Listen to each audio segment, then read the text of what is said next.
You're now tuned in to the Good, Bad, and Indifferent podcast. You got Omar, ShalomIsrael, and Chris. Yo, the people are waiting. Let's start the show. Hey, wait, did we talk about how we met yet? You know what? No, we haven't. Nah. How did we meet? Okay, wait, I got Omar. Omar, I remember at Elvin Ailey, 55 and 9th. I was managing at the front desk. Matter of fact, that's how I met both of you guys. Omar, you would come in on Saturday, right?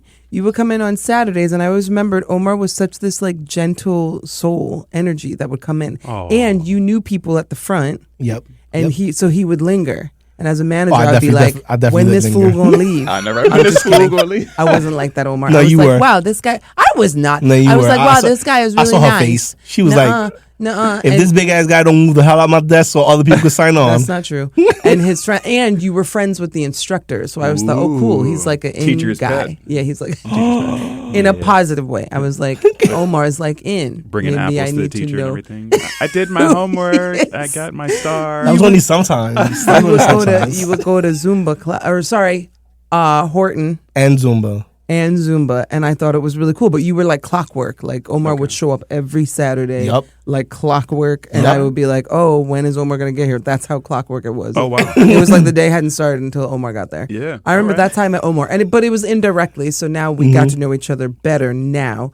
But then I would see Omar every Saturday because I was managing the desk every Saturday. We get it. You're a manager. And then I know. You see how many times you said it? And I was manager at the front desk. Because I was the manager at the front desk. At Elvin Ailey. Excuse me. Yes, at Alvin Ailey. And then Chris was also at Ailey, but I thought you worked on, I met you on my shift, but I didn't. I met you because Ailey Extension does these amazing, brilliant workshops with the public. Yes. And then there was a lapse in the program. Yes. And so our director of the extension was like, we need dancers, and literally just plucked me and Chris out of nowhere. And we're doing a duet. All of a sudden, and then I was like, I didn't know you worked there. I didn't know that you were part of the extension desk. So all of a sudden we're standing in front of each other. Chris is doing heavy lifting. That would be my body.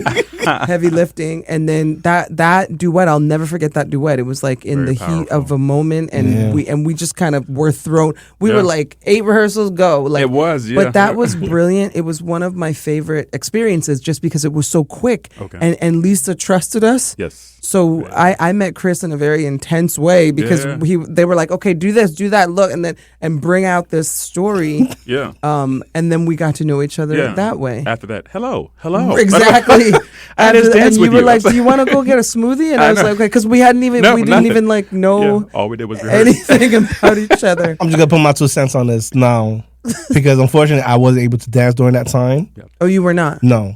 I was in the audience watching, and I remember watching your piece, and I'm not going to lie, it dropped my jaw. Are you kidding? No, it was a really powerful piece. You never said that before. I'm getting goosebumps. No, it really was a powerful piece. Like a lot of the pieces during that time were powerful, and it was because during that time was Black Lives Matter. Yep. The death of Floyd, and it was so a lot of the pieces was based on that. Like and I'm not even gonna lie, Chris was like in like 3-4 pieces. Right. Right. Like we couldn't get him off the floor. I was like, oh look, it's Chris. It's him again. Oh, it's Chris again. Oh, solo. Oh, it's Chris. Let me guess who's next. Right. No, but a lot of the pieces were strong, but the piece that the director put on you guys was really powerful, and I appreciate that. Makes me so tingly. You never said that before, but I try not to give Shalom a lot of compliments because it goes straight to her head. You know what? But I'm just saying it means more when you know the person. When it's like a random person and you don't know where their standards are or whatever. No, for sure. But Omar's like hard, like an actual performer. Too. I can't get anything right. I can't believe you said that. Maybe that's because he didn't know me then, so that's also true. Well, yes, okay. So yes, how I met Shalom was through Ailey, but of course it was always through passing. And the same thing with Chris. It was always through passing. Right. I really got to know Shalom because Chris directed, produced, wrote, starred, like he did everything for the show. Right. Payback. And you were one of the angels. Yeah. You were one of the angels. I played Jesus, and I was also one of the dancing angels and all that stuff. But that's how me and you, like, really, I got to know more of you. Right. But then Chris brought you here. Right. And then I just want to choke you out all the time, but in a good way. In a good way. It's one of those loving. Oh my God, go to sleep. Go to sleep. The violence. No, is I'm sorry. I hit the mic. It real. was just I'm just so passionate. Had a flashback. So It's all good. passionate about how I want to put her to sleep. But it's just like Omar's quote: "Love me or hate me, but Omar, don't forget me." Oh. Okay. MC Shalom.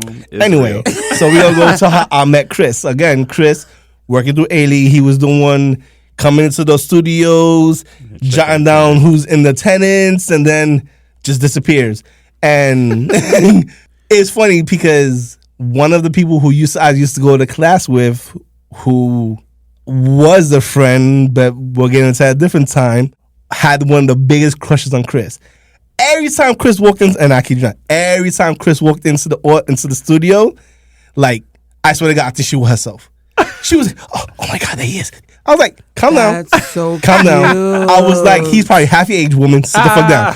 Aw, that's so cute. No, so and then me and Chris really met because we did a workshop together, a Horton workshop, Oh, cool. and Chris's version and my version are totally different. I will say this in a minute, but go ahead. I met Chris because the choreographer was giving him routine, and I noticed that he just kept missing just one step. Oh. Because the thing is, I'm always in the corner. Any workshop I'm always right in the corner, and I'm just observing everything because I want to learn. I want to learn everyone's part just in case they're like, "Hey, join him or join her," and so you do what you gotta do as dancers because we're all dancers, so we know. He's also a pervert. That's why he looks in the corner. But go This ahead. motherfucker snap. he did not just call out my government out in snap. public. Oh, snap. So I approached him and I was like, "Hey, Chris, I think you're just missing this one step." And then I kid you not, the moment I finished saying that, the choreographer came out of left field, grabbed me by my arm and pulled me and was like, Grab "Hey, by the cuff. hey, you can't interact with people who you don't know." And I was like, "Listen, I was just trying to explain. I was just trying to show movement." And she goes, "That is my job. If you're seeing something wrong, bring it to my attention." And I was like, Ooh. "But Karen," I was like, "There's like 400 people in here. Right. how are you gonna see everything in one shot?" She goes, "'Cause I'm that good." I was, "You got it, no doubt." Like, So that was my interaction with Chris. But then we did payback, and then me and Chris are like two peas in a pod now. And I was gonna say me and Chris because Shalom put her to sleep. Well, I will start backwards. How I met Omar. Yes, in that faithful workshop. Yes, it was like 40 of us or something. I just remember our outfits. No, there was were, at least like 35. Yeah. It was no room And in the candy- studio. and candy corn colors. Yes, exactly. I still had that orange shirt. Ooh. Yeah. With like It candy, was like legitimate orange, white, candy and corn. yellow. Yeah. What was the song? Now I need to know what the song was. There was like Yeah. 2 or 3 songs. Yeah. No, there was a couple of songs because it was like different sections. Right, to It it. was like a 12-minute piece or something like that. So this is like No, he's serious. No, bro. Like we was on stage forever. We was like Right. your spine is on fire. ribs, Exactly, ribs right. suction because that's how Right, ti- right. dehydrated you are. Right. Didn't know anybody. Freshly moved up here from Maryland, and down there, Joy Emotion Dance Center, shout out.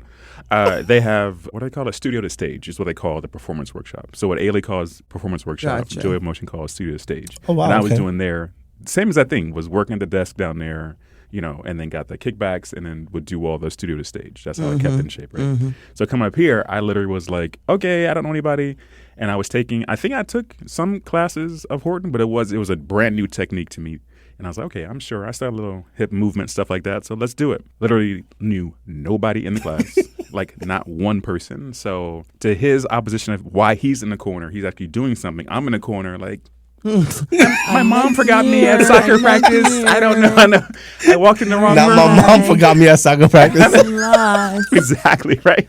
So to Omar's point, I was missing more than one step in my mind. No, And- I'm telling you, it was just that one moment. I'm telling you, that you one had moment, it. That one moment was a domino. Like, how you get over here? Like, the stage is over there. Like, why are you in the audience? Like, I don't know. And I was frustrated. So the more people know, the more they get to know about this show. Like, when I mess something up, it's like, okay, Mount Everest, erupted. Like, now, like, let's fix it, right? And that's just my energy of trying to be better at things, right? So I'm hard on myself. And I think that's part of what him seeing me mess up also was the energy. I was like, why? Just hold on. Like, you'll get it, right? And so he was helping me. And I will stand on this. It will be on my tombstone. Now, did you see the sarcastic smile? He was like, he was helping me. In my mind, I felt this. It was like, get away from me. I got this. Don't come talk to me.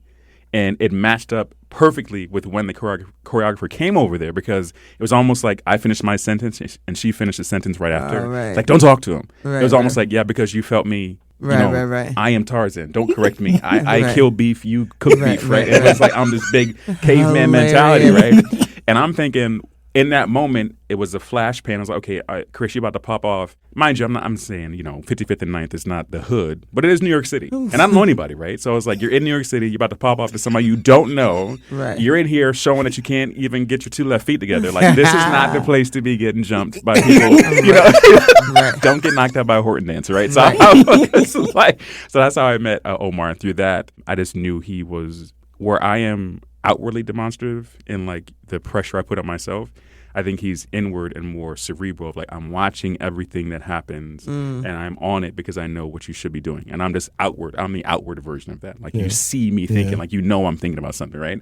And from there, I did yank him into Payback. And I use the word yank because I think I didn't even, there was no audition. There was no script. It was like, what are you doing? Okay, so what you're going to do, you're going to come over to, you're going to come over to the studio and rehearse. I threw a Jesus costume at him and like, I let him loose with the choreographer. No, you told the choreographer, you're like, get 6 dancers. Oh, yes. Get Find 6 anybody, dancers, yes. and they're gonna do a little piece. He called me out the blue. Hey, so come this Saturday at this time. Oh, snap. And I was like, oh, okay. And then all of a sudden I got a script, and I was like, this is you. Bye. Like, he goes, yeah, you're Jesus. And I was like, Exactly. Bye. okay. And you better have your part learn better. Right. You got a deadline. Exactly, right? You were Of like what? 2 Don't weeks. worry about it. Do You what were I like, told you what? to do. No, it was like almost 3 weeks away from. I came in like 3 weeks. He had to learn the choreography, get him an outfit, all this Oh stuff. my Yeah. God. Yes. I was just a measly angel. No. You were you were the archangel. You were an archangel. You better stop playing You were me, the one that had all the angel. lines. Yes. Oh. Yeah. Because if you know the other person that was with you, she didn't have that many lines. Yeah, It was all you. Yeah. Exactly. And speaking of Shalom, how I met you, I had heard about you working the desk. And not like that. Your Stop. number, No. your number is written on the wall in the girls' bathroom. Wow. That's how I. Wow. No, I'm playing. But Violence and shade. I'm cold. it was right next to my. It was right next to my number, so it's all good. No, I'm playing. Now I would see you because I forget why I would, because you worked Sundays. I want to say No, Saturdays. Saturdays. It was Saturdays whatever was day that my was. day. Yeah, on the time I never was there. So if I came, it was because of a performance. Or I was like working backstage. That's part of my volunteer, and I would see you. And you'd always be running back and forth, bubbly. And as we know, Bubbly, exactly. yes. Sometimes Moody Smurf, that is Chris, is not ready for the bubbly energy. So I would not be talking. I'll talk to everybody, but that one right there. Hysterical. It's too positive. It's too much. Too bubbly. And now yours is always. I could always hear your voice. Hey, I was like, shut. That was me. But no, I always heard good things about you, right? And then she's over here frozen with a smile. You see, that's her, right? She glitched. Exactly, right? But like Shalom said, we got put into the performance workshop, and through that, there's bonding, and the way she sees life is different. And I forget how much time I gave you for the payback. I don't think that was that much time either. No. And I remember you telling me like you didn't have time. And I was that doesn't matter. I'm handing you the script, so you shaking your head no, it doesn't matter because you're going to. I can only make these rehearsals. Exactly. Go make these rehearsals. I highlighted. Yep, and we're gonna do it. We're gonna do it. Make it do it. Yeah. But yeah, no, that was for both of you. I was like literally. I did feel like, repeating like my mom left me at soccer practice. So I was like, I need somebody to talk to, right? And I was like, who's gonna do it? Who's gonna do it? And I did it, but I almost got backhanded. Got bodies. Away from me, heathen. I was like, damn. But I think everything. I believe everything happens for a reason. Yes. And our multi-exit off the highway of life path, how we got on and off that highway is like it's meant to be. Yep. Yeah, And that's the last nice thing I say to both of you. So wow. And next. Wow. Moving on. No. I'm glad. I'm very happy. I can say that with this. You all are really cool. Yeah, this has been I can say moving up here, literally knowing nobody, like I didn't have family or friends or anything. It was a complete blind move. I just knew I needed to be here. And meeting you all within the first year and a half has really changed my trajectory here. Like, that's cool. I didn't know for it was sure. a year now. Yeah, no, because I was in New Jersey for 9 months and then I moved. Oh, wow, I didn't even know that. Good old Gutenberg. And then moved over in a blizzard. Thanks, New York. And then, I went to class every day and I was like, didn't know anybody. Yeah, literally, no one talked to me.